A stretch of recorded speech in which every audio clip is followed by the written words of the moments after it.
What about the brother thing? Are you insecure about that? The murder allegation? It's horrible. I'll live with that for my whole life. Like that, but it's not you. I had no choice because it was never the people who actually killed them. It was always about me. It was not you who did it, though. I know that. I'm absolutely aware of that. But unfortunately, that's not what was presented by the media, and that's not what feedback I get. So for me... But you can't get above that. You still kind of feel horrible. Like you said something recently that was taken out of context about it being a scrap, and the national media accused you of claiming that it was a scrap, even though it's not really what you said. Also, the amount of journalists who reference you as the brother of a murderer, when Prince William and Kate Middleton go and pretend they're visiting a school, no one says fucking nephew of an aunt's. It's classism to the highest degree. Do you still know your brother? Of course, yeah. Would you see him all the time and like go for a... Not all the time. I interact with him. Do you forgive him? It's not for me to forgive or to give. He never took my son away. Doesn't warrant it for what happened to them and what happened there. What do you need me to pass judgment on you? Like, he's got to live with what went down there for the rest of his existence. And look, if he had killed him, I wouldn't be able to communicate with him. No, I'll never communicate with my cousin again for what he done. Is that because he's your cousin though and not your brother?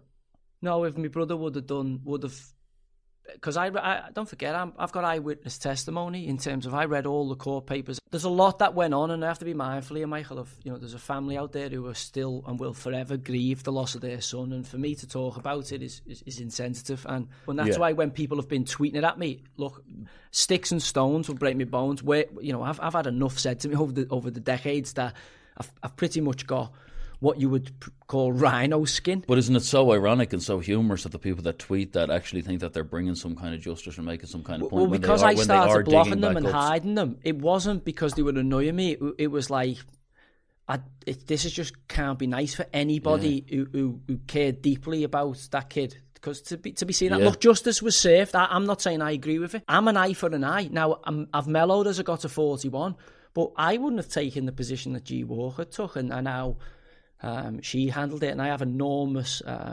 respect for her. And it was just about landing an arrow into me. This Joey Barton doesn't take a backward step. Everybody who kind of come for me and kind of attack me, and it was the first time they presumed I'd taken oh God, that's hurt him and wounded him.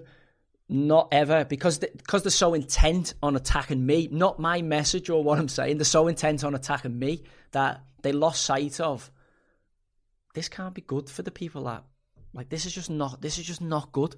Like, firstly, it's got nothing to do with me. And if you look at my record on it, I had to go back into a dressing room, I had to make a public appeal to come back when they'd got off abroad to say, come back. That ITN thing. What was that like? When you actually say, Michael, you need to come home? So what a weird thing to have to do in a career. Why would anybody want to have to do that? Like, when I look at it... Why did you do it? I had to. I was told by the press office and the football club and everybody, don't forget there was a lot of pressure on from the FA. But if Ronaldo's brother did something mental now, he wouldn't be camera facing with the thing. It doesn't. It's really irresponsible. Yeah. What are you, 22? Yeah, 21, 22. And the press officer in a football club tells you to go and get associated with something that you were nothing got to do with, we're not there, and to make... People make the best. It's like, people make the best decisions based on the information they have at hand. It's only with hindsight we look back and go, what a good or bad or shite decision that was, or whatever it is.